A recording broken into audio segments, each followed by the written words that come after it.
Olhem só, na semana passada nós falamos sobre aquela agonia de vivermos uma existência que é uma gincana, não é? Com coisas pré-definidas por outros, e a gente naquela angustiosa gincana do existir. E eu fiz algumas diferenciações sobre, conquanto tudo seja uma gincana e vaidade correr atrás do vento, há aquelas coisas que fazem parte das contingências de engrenagens de sobrevivência das quais a gente não consegue escapar. Mas há uma multidão de outras que são apenas imposições e tiranias, são objetivos de gincana que nos são expostos pela sociedade, por tudo que nos cerca, e a gente anda desesperadamente tentando alcançar aqueles objetivos, frustrantemente assim fazendo. Falamos longamente sobre isto, e está gravado e disponível para todo mundo. Eu quero dar prosseguimento do domingo passado para frente, falando conosco sobre o fato de que um outro elemento está presente nessa história da nossa existência. De um lado, tem essa imposição das gincanas, que poucas pessoas discernem, poucas pessoas percebem que estão no meio daquelas obrigações de sai daqui, corre para ali, tem que alcançar mais isso, e agora chegar lá e tenho tanto tempo para chegar e ir alcançando os objetivos da gincana. Pouca gente percebe, a maioria chama isso de minha vida, neuroticamente de minhas responsabilidades, ou de os referenciais da normalidade da minha existência. Você pode chamar como você queira, mas é a gincanona. Uma outra coisa presente, e que é extremamente aflitiva, é que quando você enxerga a gincana, você enxerga, você olha e você vê a idiotice à nossa volta, e a nossa submissão a correrias idióticas o tempo todo. Como eu disse, algumas são inevitáveis, fazem parte da sobrevivência. Mas outras não. São imposições que a gente aceita e permite que a nossa existência vá sendo conduzida pelo sem sentido e daí para frente. E aquilo que não faz sentido, nós mesmos sabemos que não faz sentido, mas a maioria de nós não tem nem coragem de dialogar com a angústia da percepção de que aquilo não faz sentido. A gente acha que é questionamento de tolo, de preguiçoso, ou de um indivíduo acovardado, ou de um anormal, ou de um anômalo, o só ter esse sentimento, essa pergunta, essa questão. Por isso a maioria passa por cima, atropela a discussão proposta pelo coração e vai adiante na sua alienação. Mas quando você enxerga, outra coisa acontece. É quando você começa a dizer, meu Deus, é muita idiotice mesmo. É demais. Você começa a enxergar, aí surge um gemido dentro da gente. É um gemido. Paulo fala a respeito desse gemido, aqui na carta dele aos Romanos, no capítulo 8, ele nos diz, a partir do verso 22, o seguinte: porque sabemos que toda a criação, a um só tempo geme e suporta angústias até agora. E não somente a natureza, o todo da criação, geme com essa angústia, esperando a hora de ser redimida do cativeiro da corrupção para a liberdade da glória dos filhos de Deus. Não somente a natureza carrega esse gemido, mas também nós, que enxergamos a gincana, que enxergamos o idiótico, na existência, se a própria criação como um todo geme em razão da vaidade a qual ela foi sujeita, ela existe sob a sujeição da soberania da gincana. Da gincana que diz, só vai ficar bonito se for feito com madeira de lei, só vai ficar ótimo se a gente cortar os melhores troncos, só vai ser de fato magnífico se a gente trouxer material raro, e a natureza que fica sujeita a fazer todas as doações que atendam ao capricho da gincana a qual nós humanos nos submetemos e nos sujeitamos. Por isso ela geme, explorada, expropriada, objeto de um trato absolutamente blasfemo, um desrespeito total. E isso aqui não é poesia. A natureza, de fato, geme e suporta angústias até agora, e não somente ela. Não somente a natureza, mas também nós, que enxergamos a gincana, nós que temos as primícias do Espírito Santo, que recebemos essa luz, essa iluminação, essa percepção, que enxergamos a loucura do que está estabelecido. Gememos sim no nosso íntimo, gememos dioturnamente, aguardando, esperando, respirando, desejando o dia da completude, o dia da redenção dos nossos corpos, dos nossos seres, o dia da nossa plenificação ressurreta, o dia em que seremos absorvidos pela vida. Porque nós fomos salvos e somos salvos na esperança. É na esperança,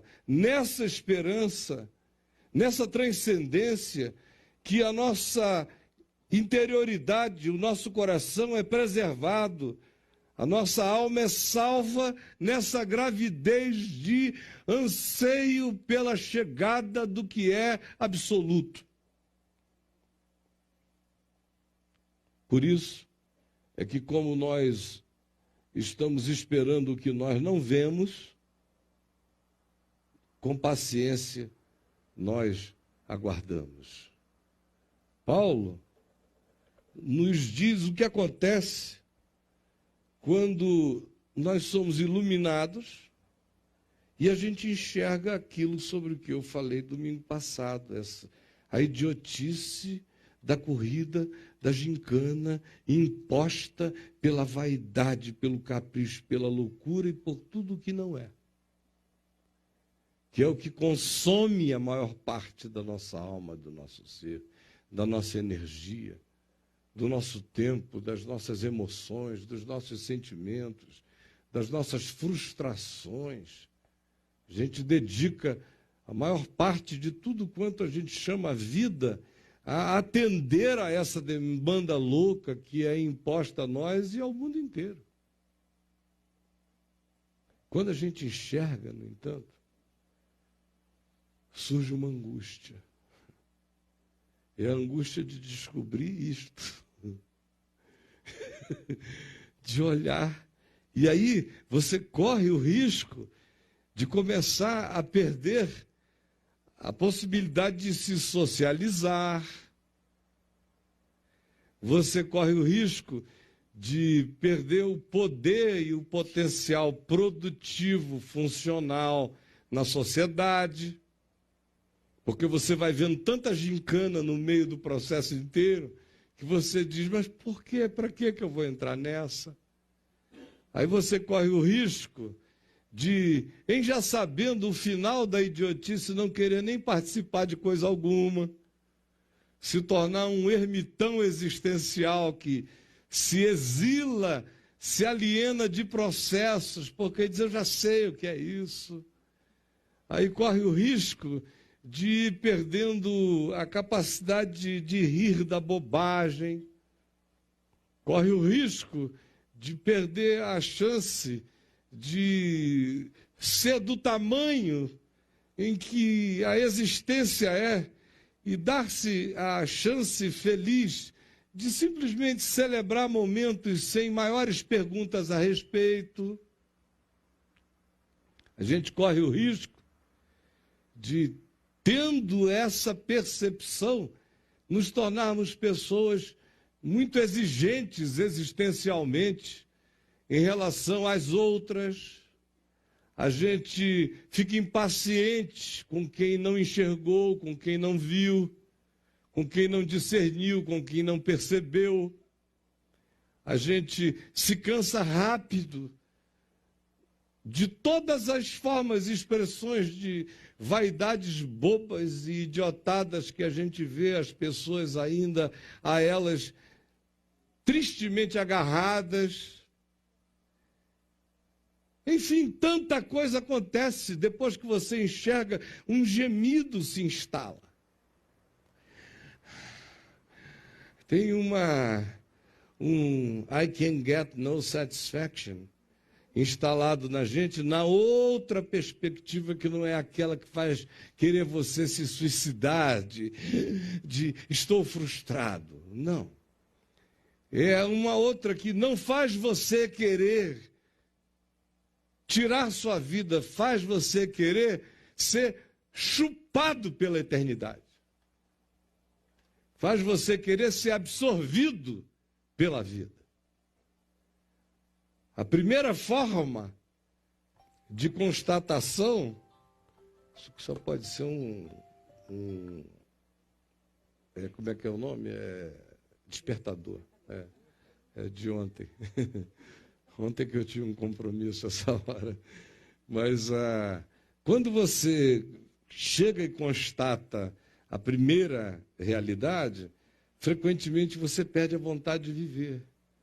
Quando você mergulha na segunda realidade e você vê a tirania do absurdo imposto sobre nós, e você só enxerga isso porque você olha a partir dessa esperança de Deus em Cristo, você começa a desejar ser absorvido pela vida. É um gemido de saudade da absorção, é uma vontade de ser tragado pela glória, que a gente não consegue nem explicar, mas está presente, latente na gente. Você já percebeu que houve um tempo em que você sentia as angústias e os gemidos de uma insatisfação que fazia você desejar morrer muitas vezes?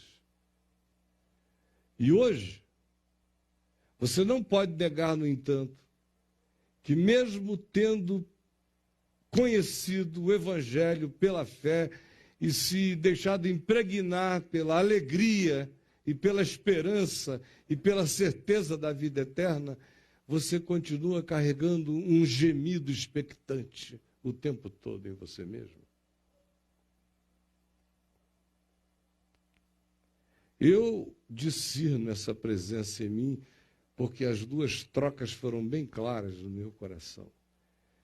Eu vinha sofrendo de uma angústia que me fazia ter ardente desejo de morrer. E aí o Evangelho explodiu dentro de mim, e o véu foi tirado, e eu vi a idiotice, todo o tamanho da loucura. E eu me lembro que eu tinha só 18, 19 anos, 20 anos, mas eu já estava tomado por um gemido, uma vontade intensa de ser absorvido pela glória eterna. Aí você diz, poxa, que gemido bom é esse, né? É assim, se a gente o mantiver saudável e equilibrado. Do contrário, ele pode fazer com que você se torne uma pessoa profundamente improdutiva. Ele pode fazer com que você se torne esperançosamente apenas contemplativa. Ele pode fazer com que você passe a ser apenas um ente suspirante, mas não alguém que faz respiração boca a boca, com os que estão morrendo sem ar na vida. Pode fazer com que você seja uma pessoa dessas que me escrevem diariamente, dizendo sinceramente, tudo que eu gostaria era de ser levado logo.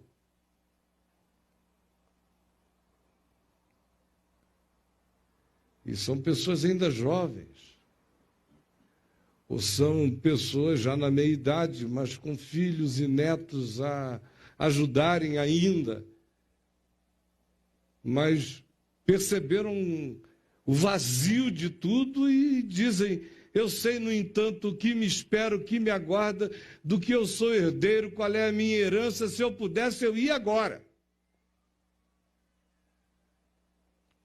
O problema é o que acontece quando a gente cai na bipolaridade desses dois gemidos, que é o que frequentemente eu vejo instalado entre nós. Eu vejo gente que ou está entregue à tirania da gincana, alienadamente, correndo de modo aflitivo, ou então está absolutamente consciente de tudo, gemendo, esperando o dia absoluto da absorção, mas ao mesmo tempo só gemendo.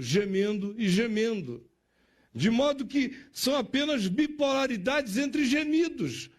Um é um gemido alienado, o outro é um gemido de quem foi iluminado, mas não transformou a luz num poder motriz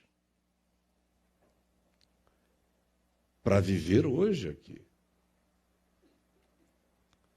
Que é o que a gente vê Paulo nos ensinar aqui em Filipenses, quando de maneira absolutamente explícita, conforme nós vimos na semana passada, e eu releio aqui, repito, porque é do mesmo espírito que eu continuo hoje, ele diz em Filipenses, no capítulo 1, o que é esse lugar de equilíbrio entre um polo, que é o gemido angustioso de quem está sob a gincana das imposições existenciais vazias e sem sentido e correndo atrás disso o tempo todo, ou daquele que recebeu a luz, que enxergou, viu que tudo é vazio, mas ficou também do lado de cá, na melhor das hipóteses, apenas contemplativo, mas em muitas ocasiões, ou na maioria das vezes, angustiadamente gemente.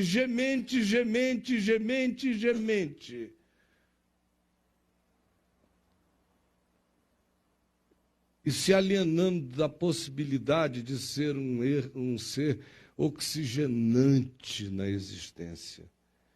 Paulo diz que o que equilibra isto está aqui no capítulo 1 de Filipenses, quando ele diz, verso 21, porquanto, para mim, o viver na terra, viver no corpo, viver aqui, é Cristo, é Evangelho, é missão, é propósito de ser, é para cumprir, para completar a carreira, escolhendo o bom combate, guardando sempre a fé. Para mim, o viver é isto. Se eu estou aqui, enquanto aqui estiver, assim será. E quando eu não estiver, quando o meu corpo morrer, para mim, é absolutamente lucro. Se eu estiver aqui, é Cristo. Se eu não estiver aqui, é Cristo em lucro eterno.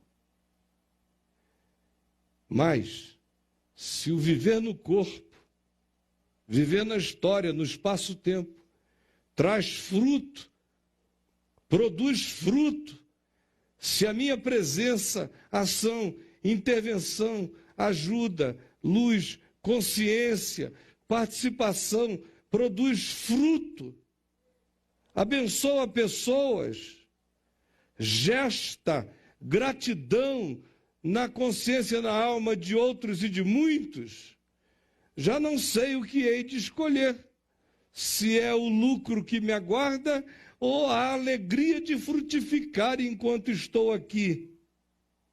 Aí ele diz, ora, de um e outro lado, estou constrangido. Tanto faz. Se eu fico, eu tenho esse constrangimento da glória dentro de mim. Mas se eu escolhesse o lucro, eu estaria constrangido pelo fruto que a minha existência pode dar na história, no espaço-tempo, enquanto eu aqui estiver. Embora eu saiba que o meu desejo é de partir e de estar com Cristo, o que é incomparavelmente melhor. Mas por vossa causa, por causa da mulher, por causa do filho, não de Paulo, que era solteirão, estou falando é de mim, por causa de Neto, por causa de vós, por causa de tantos, por causa do fruto, eu prefiro estar aqui, porque o dia da minha ida é certa, mas a possibilidade da minha estada é curta. Aí Paulo diz, eu gemo. Foi ele que escreveu em Romanos, nós gememos.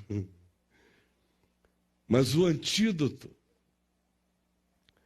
para eu não ficar vivendo na bipolaridade do gemido angustioso, dos oprimidos pela vaidade da gincana, na resfolegância sem sentido. E de um outro lado, se ganhar luz e entendimento, não ficar também com a percepção daqueles que, porque viram a vaidade de tudo, agora se alienam de todas as coisas e vivem uma esperança de um contemplativismo que não frutifica na estada, na vida, na existência. Ele diz, o que nos salva de um extremo ou de outro, essa consciência. Para a gente existir neste mundo, tem que ser com essa síntese bem feita em nós. Enquanto eu estiver na carne, no corpo, a minha existência é fruto, é evangelho. Isso não tem nada a ver com fanatismo religioso, não associa nenhuma forma de estereótipo, pelo amor de Deus. Eu estou falando de vida esperançada, grávida de alegria eterna, que anda todos os dias tendo como referência a esperança da glória de Deus. Gente habitada pela vida eterna, atravessando a relatividade do espaço-tempo, das vaidades humanas, das gincanas impostas, mas com a consciência presente. E dizendo, porque eu sei é que frutificarei. Porque eu sei é que eu frutificarei. É que eu participarei. É que eu engravidarei a idiotice com um sentido eterno. É porque dá fruto é que eu vou participar com esta alegria de disseminar. Sabendo que a hora de qualquer chamado me será lucro infinitamente melhor. A instalação disto é a nossa saúde mental, é a nossa saúde psicológica, é a nossa melhor saúde existencial. Se a gente não existir com essa síntese feita aqui, só o que resta é gemido. Ou é o gemido idiótico do servo da gincana, ou é o gemido do Filho de Deus depressivo, que enxergou a idiotice, mas não ficou grávido de glória. E em ficando grávido de glória, dedicou o parimento dessa glória ao chão da terra. Enquanto eu aqui estiver, é aqui que eu parirei essa alegria de ser com vós outros. Isso produz relacionalidade, não alienação. Produz missionalidade, produz uma existencialidade missional, produz uma existência que se dedica, a partir dessa certeza eterna, a propósitos de frutificação presente. E que se nutre da alegria de, em sabendo que isto é só uma passagem, nós somos companheiros de viagem. Dedicarmos-nos uns aos outros da maneira mais generosa e graciosa, porque o que nos aguarda é lucro. Enquanto isso, só aceite carregar em você os gemidos da esperança dos filhos de Deus. Nenhum gemido de tristezas paralisantes ou de constatações depressivas no coração. A gente constata, é tudo idiota mesmo, mas a nossa alma está ancorada na eternidade. E é a partir dela que eu boto o pé no chão presente.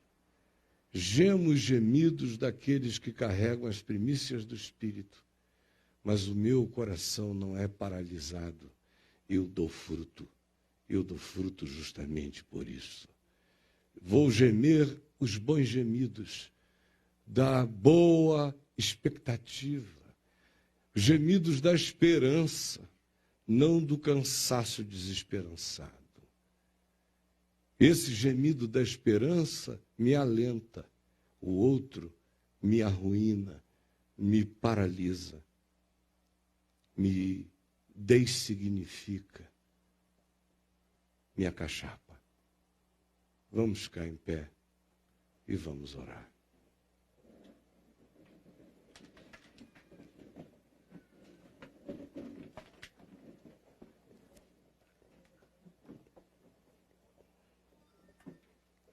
Eu espero que você tenha entendido. Tudo muito simples. Mas quando é compreendido, quando é crido e quando pela fé começa a ser praticado, imediatamente o fruto da verdade brota como resultado. Se é verdade, eu criei e pratiquei pela fé, o fruto da verdade será incontrolavelmente manifesto. Se o que eu anunciei a vocês, meus amigos, meus irmãos amados, é verdade, e você tiver a coragem de, pela fé, botar o pé nesse chão, depois de ter entendido, chamar, invocar e praticar e viver e responder à idiotice com essa consciência, todo dia, responder ao cansaço, à desmotivação, aos gemidos que puxam para baixo, que não são os gemidos que anelam pelo elevado da glória de Deus, não. Todas as vezes que você for assolado por isso, responda a resposta dessa compreensão. Comece a botar o pé nesse chão, sem esperar sentimentos. Fé não tem nada a ver com sentimentos. Pratique sem sentimentos, é com fé, é consciência, é deliberação. Bote o pé no chão e continue a andar. Se o que eu lhes disse é verdade, a verdade não tem como não se manifestar. se ela for praticada, ela vai dar o seu fruto. Ela é inevitável. Mas não para quem fica fazendo ilações, cogitações, elucubrações, divagações, filosofações. Esses apenas conversarão e trocarão opiniões e não experimentarão nada. O Evangelho só está disponível a quem, em crendo, bota o pé no nada e anda pela fé. Esse conhece, esse experimenta, esse prova, e só esse conhece, experimenta e prova, e ninguém antes e ninguém mais. Por favor, Jesus, permite que essa nossa rápida, singela, simples, descomplicada, desritualizada reunião, esse mero ajuntamento, esse encontro sem magia nenhuma, onde nós entoamos louvores porque o nosso coração pediu, oramos porque cremos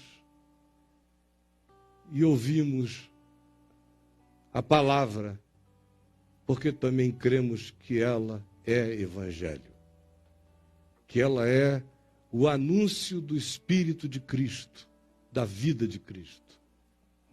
É Espírito e é vida. E porque cremos que meramente pela palavra tu realizas o impensável. Porque esta palavra é verdade, e o que é verdade é invencível.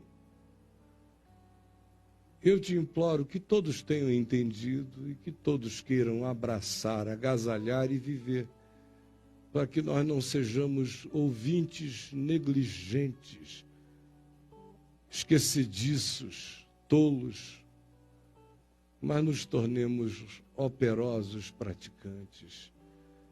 É o que eu te imploro, em nome de Jesus. Dê a mão a quem está ao seu lado.